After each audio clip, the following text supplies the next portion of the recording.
Buenas tardes, bienvenidos. Es un gusto para nosotros recibirlos hoy acá, un gran placer en este lugar tan encantador. Y es un gusto y un orgullo estar presentando hoy aquí este libro, Tres hombres y una batalla, de Diego Fischer. Diego nos tiene acostumbrados a sus investigaciones, a sus historias, a descubrir, a andar por los recovecos de la historia. Hoy quiero destacar, y esto es absolutamente a nivel personal, y Diego me va a disculpar, lo que ocurrió en este libro que forma, digamos que casi que el nudo y la excusa para contar la historia, la valentía del señor Hans Spielmann. Ya cuando llegué lo felicité por su coraje, por su valentía para contar todo lo que contó, por la fuerza para recordar su dolor, pero el amor con que recuerda a su familia. Fue gratísimo hacer la edición de este libro. Con Diego nos peleamos, vamos, venimos, pero terminamos sacando un buen libro. No te rías, que es verdad. Pero finalmente el resultado siempre es bueno y satisfactorio. Así que en nombre de la editorial de Penguin Random House, para su sello Sudamericana, les agradecemos a todos ustedes por estar acá, a Diego por confiar siempre en nosotros, a su presentadora, Carolina Grace, la historiadora, Carolina Grace. Así que muchísimas gracias a todos y que disfruten de esta presentación. En primer lugar, les voy a pedir que apaguemos los celulares, por favor. Muy importante. Y en segundo lugar, vamos a comenzar compartiendo unas imágenes para crear clima y ambiente. Vamos a apelar a la emoción, al recuerdo y a disfrutar de un buen momento entre todos. Adelante, por favor.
One of them, the Graf Spee, proved the worthiness of her design by sinking 50,000 tons of Allied shipping in the South Atlantic in late 1939.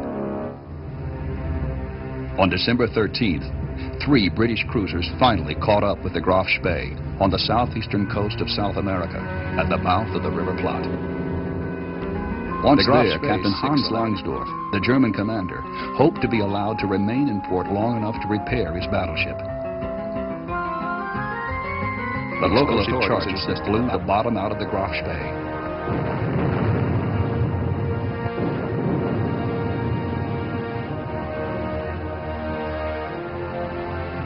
Three days after scuttling his ship, Captain Langsdorff committed suicide.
Bueno, buenas tardes para todos. Es realmente muy grato para mí acompañar esta tarde a Diego Fischer en la presentación de un nuevo libro. Así que yo estoy muy agradecida por la invitación y sobre todo por su confianza en que yo podría llegar a decir algo más o menos interesante en un día tan especial para un escritor como es la presentación en sociedad de un nuevo producto. Y aquí estamos frente a Tres hombres y una batalla, historias desconocidas que rodearon a Millington Drake y al Graf Spee. Y lo primero que tengo para decirles es que son muchos más que Tres hombres y muchos más telones de fondo que el hundimiento del acorazado alemán. ¿Y por qué digo que hay mucho más en el libro? Porque este libro nos confronta, o al menos a mí me confrontó, con ese siglo XX corto, como se le ha dado en llamar, ese siglo XX que no empezó en 1900 como uno podría pensar, sino que empezó en 1914 con el desencadenamiento de la Gran Guerra, episodio muy actual en nuestro 2014 porque se conmemoran los 100 años. Y digo que me confronta con ese siglo XX corto, creo yo que en dos dimensiones. Una dimensión amplia, macro, como es la de la Europa de la era de las catástrofes, como también la definió el historiador británico Eric Hobsbawm, periodo en el cual los europeos por casi 40 años asistieron cotidianamente y sucesivamente a una serie de desastres, en donde no solo se hicieron añicos los grandes imperios coloniales, sino que fue el periodo en que se produjo una de las crisis económicas más profundas que realmente pusieron en jaque a las poderosas economías capitalistas del momento. Fue el periodo también en donde las democracias liberales europeas empezaban a desaparecer del mapa europeo, y es el periodo en el que se dio esa insólita y temporal alianza entre el capitalismo y el comunismo para derribar al enemigo común como eran el fascismo y el nazismo, esos regímenes totalitarios tan terribles, tan duros, cuyos tentáculos, créanme, se metían en lo más profundo de la intimidad de las personas. Y estos grandes sucesos, de una forma u otra, están en el libro.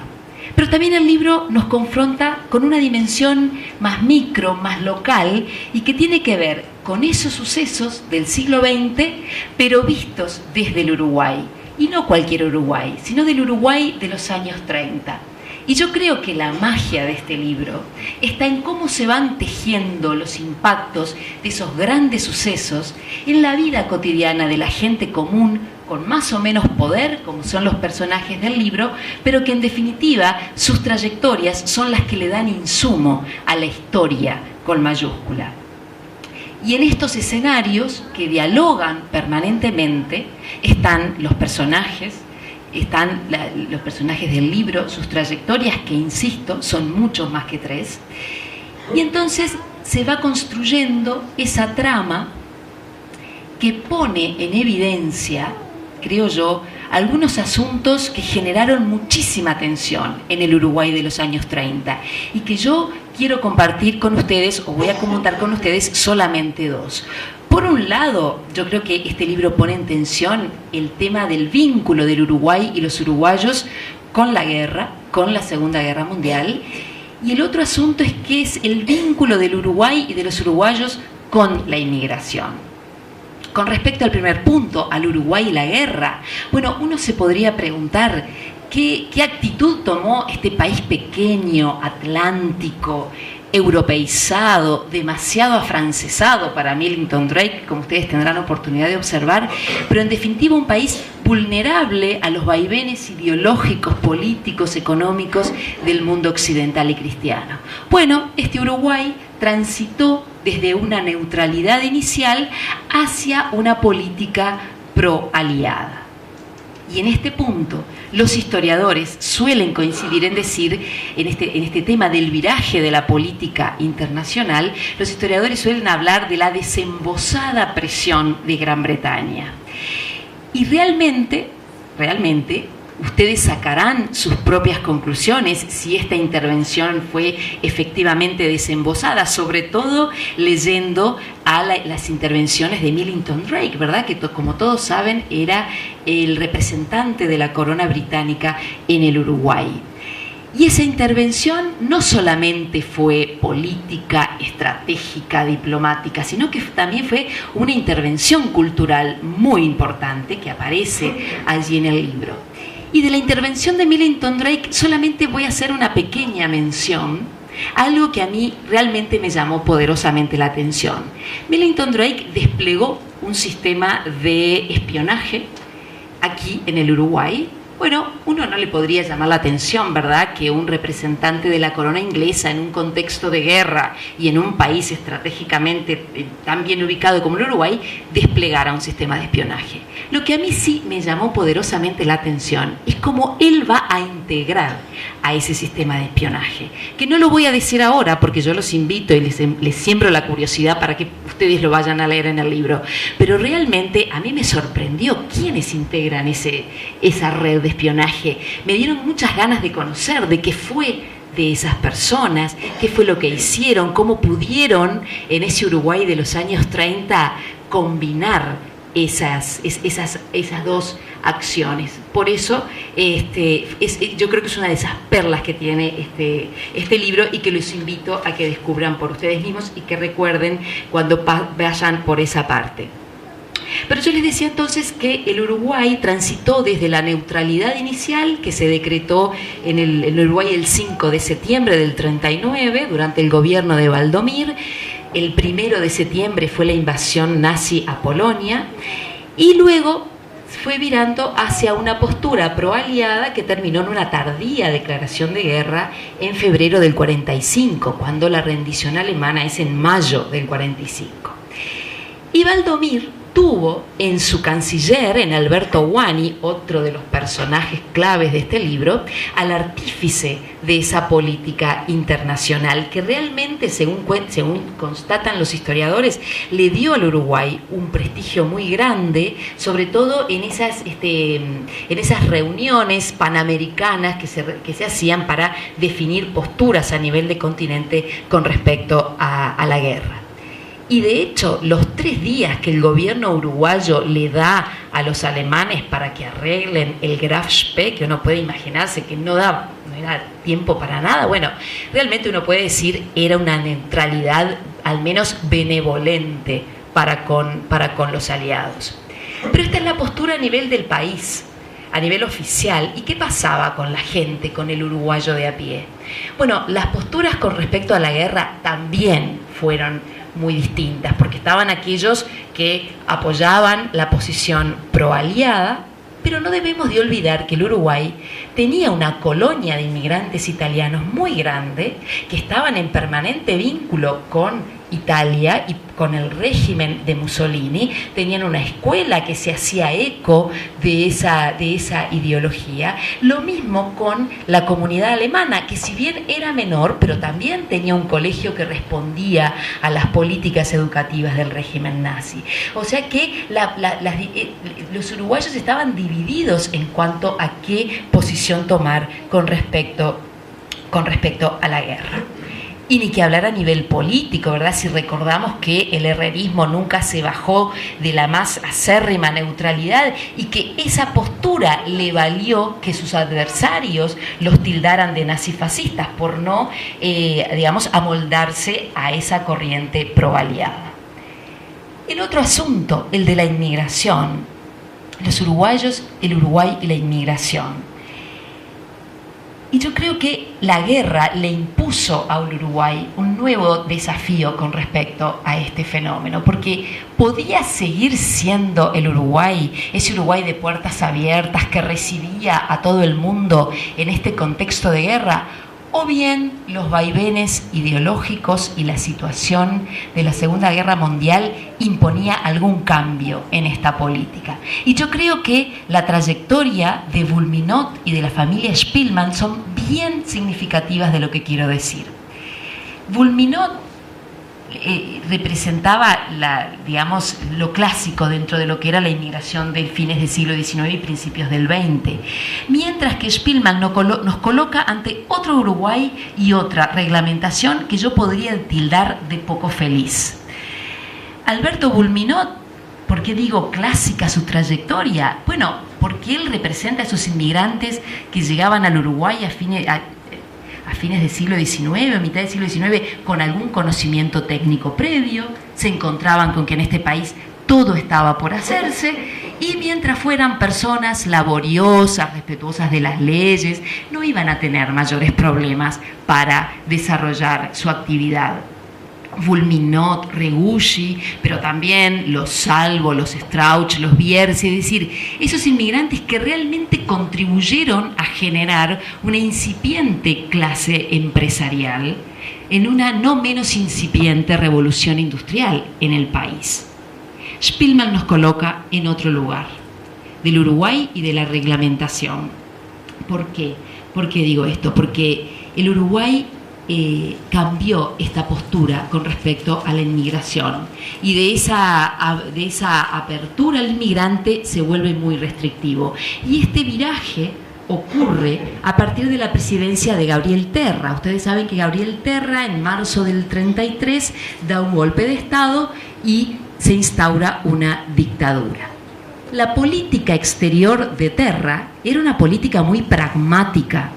Las necesidades económicas, no olvidemos que los efectos de la crisis del 29 estaban haciendo efecto, las necesidades económicas más ciertos coqueteos ideológicos, por decirlo de alguna manera, lo llevó a tener, y con esa política de venderle a quienes nos compran, por eso el pragmatismo, lo llevó a tener acercamientos con la Alemania de Hitler y con la Italia de Mussolini. Y son de su gobierno las dos leyes más restrictivas con respecto a la inmigración. La del 32, tristemente conocida como la ley de indeseables, o sea que ustedes ya se podrán imaginar por dónde venía, y luego la del 36, junto con otros decretos presidenciales. En términos generales, estas leyes que establecían que había que tener posibilidades de mantenerse, de llegar al Uruguay, incluso hasta se estableció un monto después de lo que tenían que acreditar, cuánto dinero tenían que acreditar para poder ingresar al país. Más adelante se agregó la connotación política. Y si uno miraba el escenario de los años 30, ¿quiénes eran los perjudicados con estas restricciones? Básicamente, los judíos de la Europa Oriental que escapaban del régimen de Hitler Y luego muchos españoles republicanos que también se van de esa España de Franco. Fue un régimen, fueron leyes muy restrictivas. Hay una cantidad de testimonios de muchos senadores, diputados, defendiendo esta posición restrictiva que a uno realmente le sorprende, ¿verdad? Sobre todo por esa tradición que siempre el Uruguay había tenido, pero esas restricciones generaron una cadena de solidaridad impresionante, donde hasta los propios cónsules participaron, muchas veces dribleando hasta las mismas restricciones jurídicas que imponía el país. Y la trayectoria de Spillman, de la familia, le da carne a esto que yo estoy diciendo tan en forma teórica. Realmente es sumamente significativo la trayectoria de la familia, el vínculo que luego va a tener con Millington Drake, y ahí es donde en algún punto las tres historias se juntan en este Montevideo de los años 30. Una última apreciación. Luego de leer este libro, constato una vez más que los historiadores no monopolizamos el conocimiento del pasado.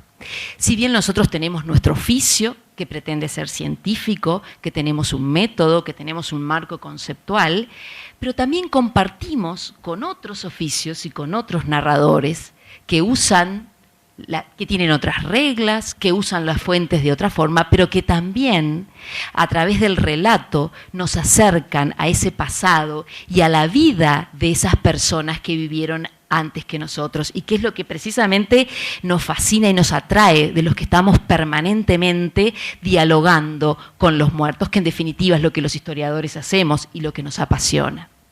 Así que, en definitiva, yo creo que con un estilo elegante, pero por sobre todo entretenido, Diego ha reunido un importantísimo catálogo de anécdotas, de citas, de extractos de diarios, testimonios y otros documentos de la época para recrear ese siglo XX corto en esas dos dimensiones de las que yo hablaba en un principio.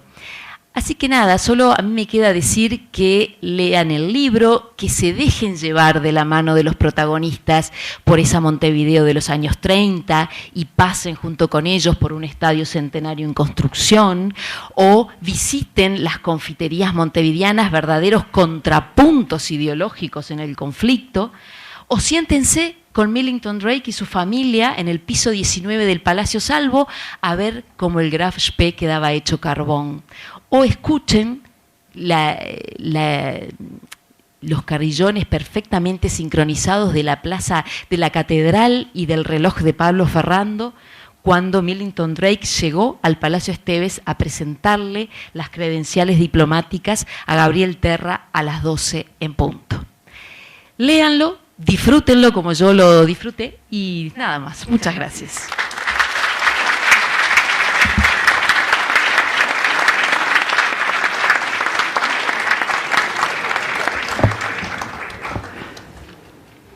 Creo que no me equivoqué cuando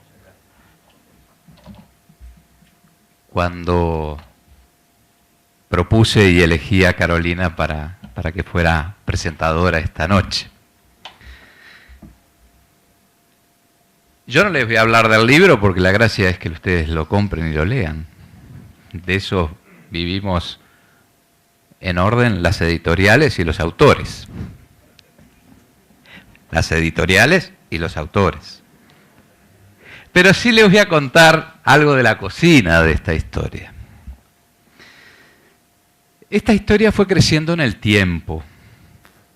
Tuvo su primer borrador hace 10 años, cuando alguien que hoy no está físicamente, pero sí se encuentra en el corazón de muchos de los que estamos aquí, y me estoy refiriendo a la señora Elvira Iglesias de Bulminó, la queridísima Papi, me contó el encuentro entre el capitán Hans Landorf y quien años después fue su suegro, Alberto Bulminó Bonomi. Pasó el tiempo, un buen tiempo, Yo soy de las personas que sostiene que las cosas tienen su momento, que por más que uno planifique, hay algo, alguien que nos indica y nos dice que llegó el tiempo, el momento de que una historia, en este caso 3 historias, se publiquen. El año pasado, en octubre aproximadamente, y en la presentación de la biografía del doctor Oreste Fiandra, escrita por su esposa, que está aquí acompañándonos, María Elida de León, se me acercó un señor, Juan Spillman, se presentó y me dijo que tenía interés de hablar conmigo. Yo en ese momento estaba terminando de escribir Serás mía o de nadie, la biografía de Delmira Agustini, por lo que en la reunión se postergó por unas semanas. Recuerdo que le comenté al doctor Alfredo Fiandra, que también está por allí, y me dijo, vaya si el señor Juan Spillman tiene una historia para contarte. Es una novela, no una historia. Y me quedó dando vueltas esas frases del doctor Alfredo Fiandra. La primera reunión con Juan fue en el Café Martínez de Carrasco. Allí empezó a contarme su historia. Él me hablaba y yo, sinceramente, no podía dar crédito a lo que estaba escuchando. ¿Cuánta razón tenía el doctor Fiandra? Luego que terminó el relato, Juan me miró y me preguntó, ¿le parece que puede tener algún interés para alguno de sus artículos en el diario El País? ¿Qué artículo, Juan? Ni artículo. Esto merece un libro. Y yo le conté a su vez lo que estaba investigando sobre la historia de la familia Bulminot. Juan quiso, y siempre me lo manifestó, que quería que en su testimonio se tradujera su agradecimiento y el de su hermano Kurt al señor Millington Drake. ¿Por qué? Las razones están en el libro. Las razones, entre otras, es que Juan y toda esta prole de Spillman que están hoy presentes estén, y mejor dicho, hayan nacido y estén viviendo y soñando en este país. Les estoy dando alguna pista. Carolina también algo mencionó. Yo no quiero extenderme mucho más. Les quiero decir que 3 hombres y una batalla no es una novela, no es un libro de historia, aunque seamos muchas veces primos hermanos, los historiadores y los periodistas, aunque a algunos historiadores no les gusta nada que diga esto, sino que es una investigación periodística donde Millington Drake, la familia Spillman y la familia Bulminot y sus mundos retratan la Europa y el Uruguay de la década de 1930. A través de la vida cotidiana de Millington Drake y su trabajo como embajador en aquel Uruguay, también conocemos la política de la Inglaterra de entonces. Que el relato de la vida de los Spillman, una respetada familia judía de la burguesía de Viena, podemos ver cómo el nazismo lentamente se fue apoderando de la sociedad austríaca. La trayectoria de la familia Bulminot nos muestra la capacidad emprendedora de los empresarios en los difíciles años de la crisis de 1930, por ejemplo. Pero sobre todo, cuánto condiciona a las personas las heridas del pasado, infligidas arbitraria e impunemente y que no logran cicatrizar. 3 hombres y una batalla es también un retrato de un Uruguay que ya no está, de un Uruguay que está en el recuerdo, de un Uruguay que de alguna manera está reflejado en este libro. Así que yo no quiero extenderme mucho más, quiero agradecer la presencia de todos ustedes y me voy a salir del libreto. Me voy a salir del libreto y me voy a acercar a uno de los protagonistas de esta historia, que puedo decir que es mi amigo Juan Spillman. ¿Qué se siente luego que han transcurrido 75 años? Espero que en mayo haya una fiesta en la familia Spillman y que me inviten, ¿no? Porque van a ser 75 años que usted llegó a Montevideo. ¿Y qué se siente luego de 75 años y ver, bueno, toda esta descendencia? Para empezar, lo que siento es la enorme suerte que tuvimos nosotros, porque al mandar esas cartas a Londres a 10 diferentes personajes... No cuente el libro, Juan. Recibimos una carta de Emilio Ndrey de Montevideo. De la historia la van a ver en el libro, pero la enorme suerte nuestra es, aparte de todo eso, que el señor Millington Drake estaba de embajador en el Uruguay.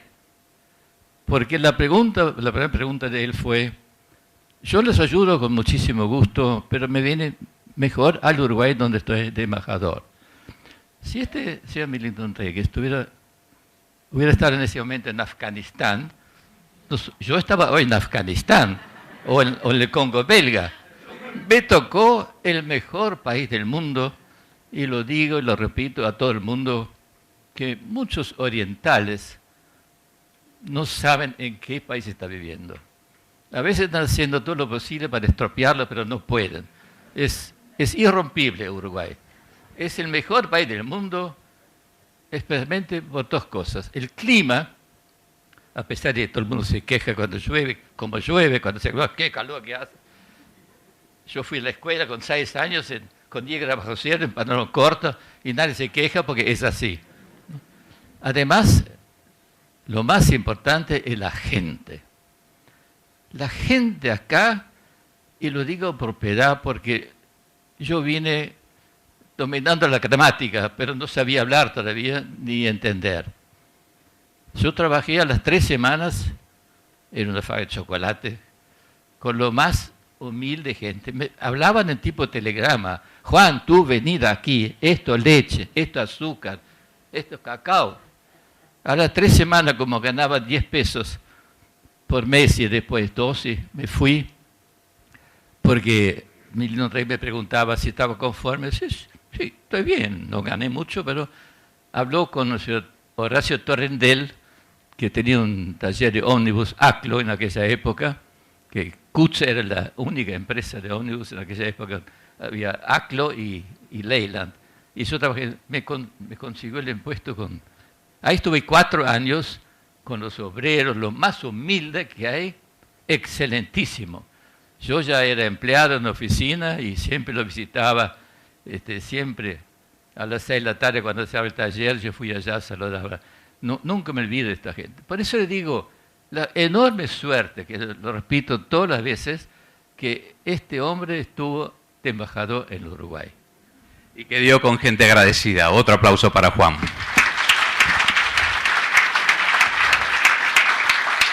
Muchas gracias, Juan. Y también un aplauso para alguien que no está físicamente presente, que es Kurt, el hermano de Juan, pero está su señora, Lore. Y Pedro y Carola.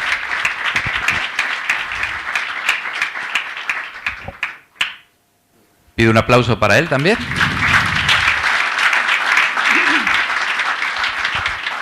Yo siempre tuve una duda, tengo al día de hoy, y es cómo se vivió el episodio fundamental en ese no que tu abuelo le dijo al capitán Landorf,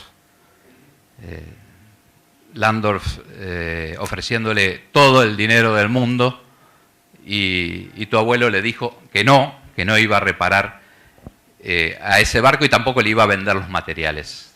Quiero saber cómo lo vivió la familia, cómo esta historia fue pasando de generación en generación. Gracias. En realidad hicimos muchas veces muchos chistes al respecto, ¿no? Desde el negocio que nos perdimos. O sea, a veces digo que la familia nuestra es más conocida por lo que no hizo que por lo que hizo.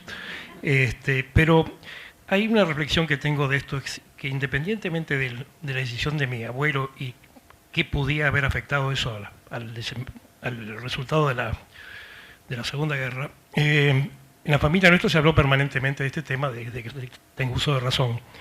Pero recién cuando fui ya más maduro y leí mucho más del tema, me llevé la sorpresa de lo importante que fue este evento a nivel mundial, porque en la Segunda Guerra se hundieron miles de barcos, murieron 50 millones de personas aproximadamente, y esto fue un episodio más, uno chiquitito. Sin embargo, tuvo un impacto muy importante, porque fue por la primera vez que por razones tácticas o estratégicas al poderío alemán le salió algo mal. Y eso está recogido en los libros de Winston Churchill, que le dedica casi 3/4 del capítulo sobre la Segunda Guerra Mundial a este episodio. Cosa que para mi sorpresa dije, pero éramos importantes, o sea, fue importante esto, no fue una cosa que solamente yo lo escuché en la familia. Así que esa fue una reflexión que vale la pena tenerlo en cuenta, exactamente. Muchas gracias, muchas gracias.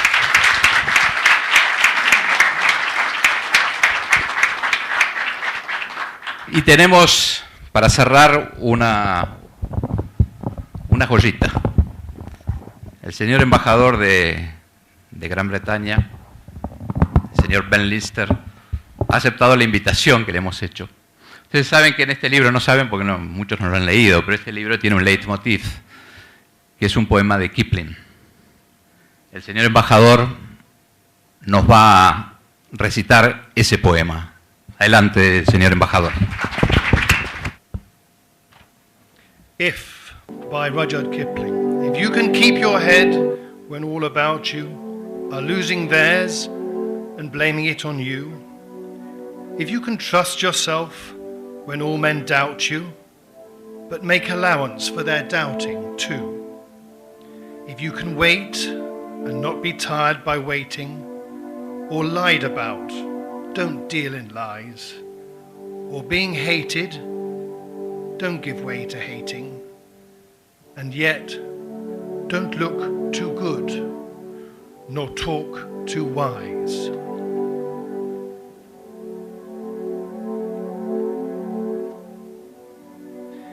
If you can dream and not make dreams your master, if you can think and not make thoughts your aim, if you can meet with triumph and disaster and treat those two impostors just the same, if you can bear to hear the truth you've spoken, twisted by knaves to make a trap for fools, or watch the things you gave your life to broken, and stoop and build them up with worn-out tools. If you can make one heap of all your winnings and risk it on one turn of pitch and toss, and lose and start again at your beginnings, and never breathe a word about your loss, if you can force your heart and nerve and sinew to serve your turn long after they are gone, and so hold on when there is nothing in you except the will which says to them, hold on. If you can talk with crowds and keep your virtue, or walk with kings, nor lose the common touch, if neither foes nor loving friends can hurt you, if all men count with you, but none too much, if you can fill the unforgiving minute with 60 seconds worth of distance run, yours is the earth and everything that's in it, and, which is more, you'll be a man, my son.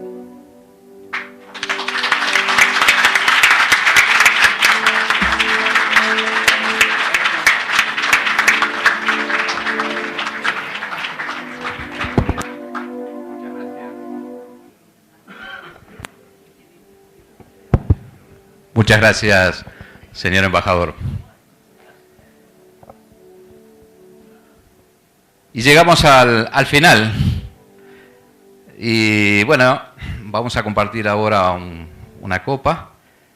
Pero antes, yo quiero hacer entrega de unas flores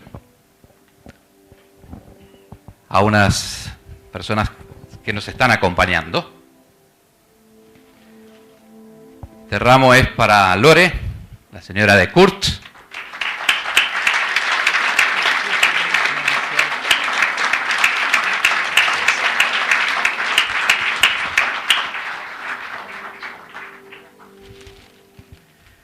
Este ramo es para Elvira Bulminot, sería en recuerdo de tu madre.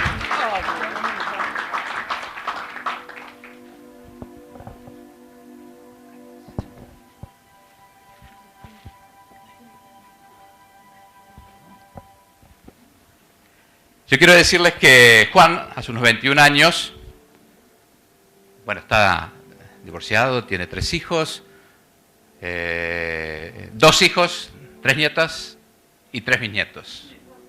2 bisnietos. Bueno, le estoy errando la matemática, no es lo mío, lo mío es las letras. Y hoy comparte su vida, sus días, con una señora que ha sido muy hospitalaria estos tiempos en que hemos trabajado juntos. Estas flores son para Nene.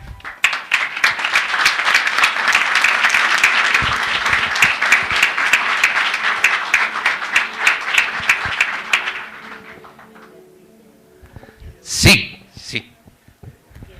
Yo me acuerdo de Millington Drake, ya antes que estaba casada. Yo trabajaba como secretaria en Metro Goldwyn Mayer, más tarde en Swift, y me parece que cuando estaba en Metro, él nos vino a ver. Y además me acuerdo de una conferencia que él dio, que leyó el Martín Fierro en castellano y en inglés. Me acuerdo de eso, sí. Lindo recuerdo, ya que lo menciona. Bueno, tenemos que ir cerrando, Juan. Ya que lo recuerda, aquí hay 2 descendientes directos de José Luis Zorrilla de San Martín presentes, y me consta que está el señor Alberto Mora Zorrilla y está Hugo Estrázula Zorrilla. Recuerdo que Millington Drake hizo gestiones para que el Martín Fierro fuera traducido al inglés, a pedido de José Luis Zorrilla de San Martín. Juan. 2 palabras que decir. Estando en Viena, todo hizo papá. Mi hermano estaba estudiando, terminaba el liceo, el bachillerato. A mí me echaron también por la religión, no pude terminar el liceo. Y así como mi padre hizo todo en Viena, cuando venimos acá, yo era un chiquito, yo tenía 17 años, pero no terminé el estudio. Mi hermano había estado en Inglaterra 1 año, perfeccionó el inglés, se hizo hombre. Entonces, él tenía casi más contacto Millington aquí, en la parte comercial. Muchas veces nos pidió favores, compren una copa y donen al Montevideo Drawing Club. Muchas cosas. Yo era el niño mimado de él. Mi hermano era más capaz porque era hombre, yo era un chico todavía. Así que en homenaje a mi hermano, que lamentablemente en enero falleció este año, con 94 años. Muchas gracias. Gracias Carolina. Gracias a todos. Asuntos públicos, para conocer mejor, para saber más.